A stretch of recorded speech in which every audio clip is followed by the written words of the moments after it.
শুভ মধ্যাহ্ন সবাইকে এবং স্বাগতম আজকের এই সুন্দর অনুষ্ঠানে আয়োজন করার জন্য। বিশেষ করে যারা কর্তৃপক্ষ রয়েছেন, যারা আয়োজন করেছেন এই রবীন্দ্র জয়ন্তী অনুষ্ঠান, আমি সত্যিই আনন্দিত।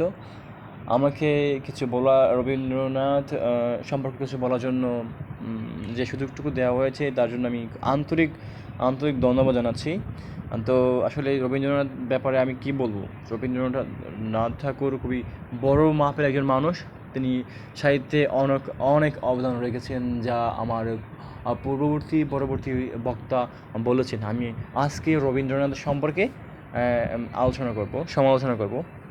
আমি জানি শুনতে খারাপ শোনা গেলেও এটা সত্য, রবীন্দ্রনাথের পৈতৃক ব্যবসার মধ্যে অন্যতম সফল ব্যবসা ছিল পতিতালয় ব্যবসা। রবীন্দ্রনাথের দাদা দ্বারকানাথের কলকাতা নগরীতে 43টা ব্যবসালয় ছিল। এছাড়াও ছিল মদ আর আফিমের ব্যবসাও। রবীন্দ্রনাথের দাদা দ্বারকানাথ ছিলেন 150 টাকার বেতনের ইংরেজ ট্রেডর প্রাউডেনের চাকর। দ্বারকানাথ ধনী হয়েছিলেন অনৈতিক ব্যবসা দ্বারা। রবীন্দ্রনাথের দাদা দ্বারকানাথ ঠাকুরের 43টা ব্যবসালয় ছিল কলকাতাতেই। তবে রবীন্দ্রনাথ পতিতাদের মধ্যেও যে সাহিত্য রস খুঁজে পেয়েছেন সেটা বলার অপেক্ষা রাখে না। রবীন্দ্রনাথ ঢাকায় বুড়িগঙ্গার পাশে বিখ্যাত গঙ্গাজলির একটি এলাকার নাম, সেখানে ওই সময় বিশাল পতিতালয় ছিল।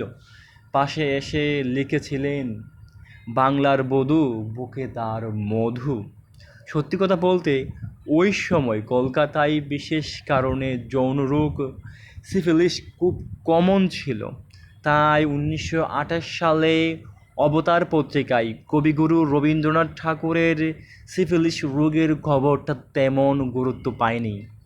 রবীন্দ্রনাথের সিফিলিস হয়েছিল এর সূত্র বই নারী নির্যাতনের রকমেফের, লেখক শাহাবুদ্দিন আহমেদ, পৃষ্ঠা 341 লেখা আছে।